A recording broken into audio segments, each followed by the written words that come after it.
ಕಂಪಿಸೋ ಅಮೃತ ಬಳ್ಳಿ ಇದೆ ನಿನ್ನ ಈ ಕಣ್ಣಲ್ಲಿ, ತಂಪಿಸೋ ಅಮೃತ ಶಿಲೆಗಳಿವೆ ನಿನ್ನ ಕಣ ಕಣದಲ್ಲಿ.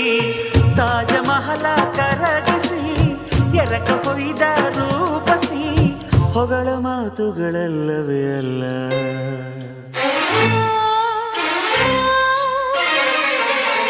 ನಿನ್ನ ವಿನಃ ಏನಿಲ್ಲ, ಪುನಃ ಪುನಃ ಕೇಳಿದ